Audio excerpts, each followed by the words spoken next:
आज हम पहुंचे हैं मुजफ्फरनगर उपकार बावरा जी के घर। उपकार बावरा जी वही नाम है जो कि 2 अप्रैल 2018 भारत बंद के दौरान जब सुप्रीम कोर्ट ने हथौड़ा चलाया था SC/ST एक्ट को लेकर के, तो उन्होंने अपनी गिरफ्तारी दी और बहुजनों के लिए हक की लड़ाई की। आप सभी जानते होंगे कि वो 2 अप्रैल का आंदोलन एक बड़ा आंदोलन था और पूरे देश में फैला था।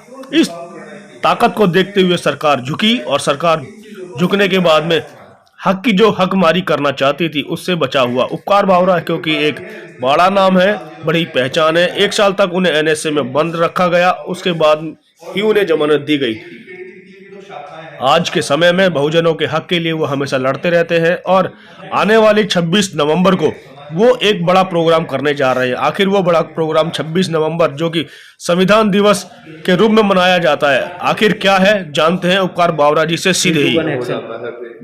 सर, 26 नवंबर के बारे में आप कुछ प्रोग्राम डिजाइन कर रहे हैं, करने की कोशिश कर रहे हैं, क्या है वो पूरा बताएं। देखिए, 26 नवंबर सन 1949 को एक ऐतिहासिक घटना घटी थी।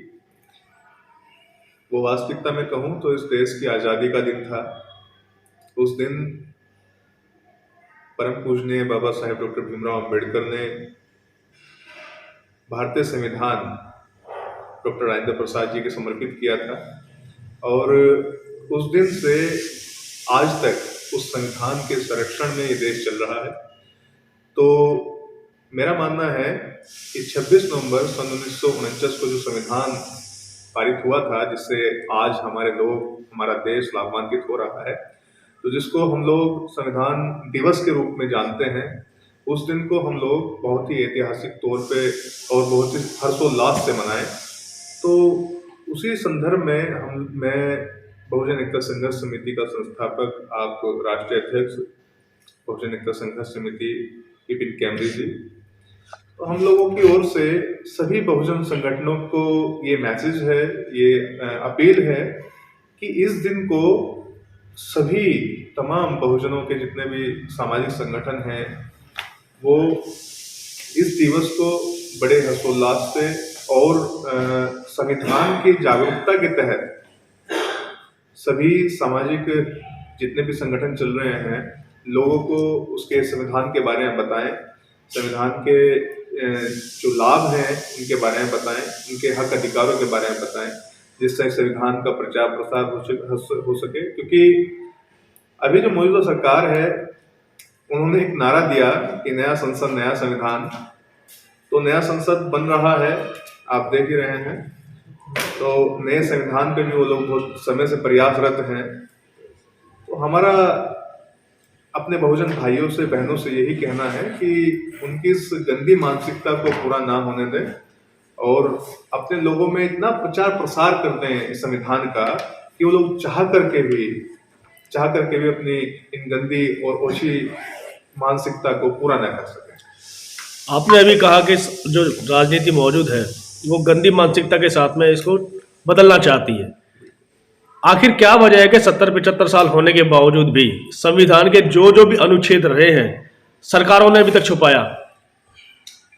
देखिए, सबसे बड़ी बात तो यह है कि जिन लोगों ने अब तक भारत पर राज किया, जिन लोगों की सत्ता रही, वो एक वर्ग विशेष से रहे हैं और वो वर्ग विशेष जिन्होंने भारत का लगभग 5000 सालों से शोषण किया। यहाँ के जो मूल निवासी लोग हैं, यहाँ के जो रहने वाले लोग हैं, उनके ऊपर राज करने का काम किया। तो आज भी आज़ादी के बाद भी उन्हीं लोगों के हाथों में सत्ता रही, जिसके कारण वो जो संविधान में अनुसूचियां आप बता रहे हैं, वो जो अनुच्छेद हैं, वो पूर्ण रूप से लागू नहीं हो पाए क्योंकि सत्ता उन लोगों के अधीन है। एक समय ऐसा था कि स्कूलों में कुछ ना कुछ संविधान के बारे में बताया था, चाहे थोड़ा ही बताया जाए, अब वो बिल्कुल नगण्य कर दिया गया। क्या वजह हो सकती है? देखिए, वजह सीधी सी है, वो लोग नहीं चाहते कि इस देश के 85% लोगों को उनके हक अधिकार प्राप्त हो, उनके हक अधिकारों की जानकारी प्राप्त हो।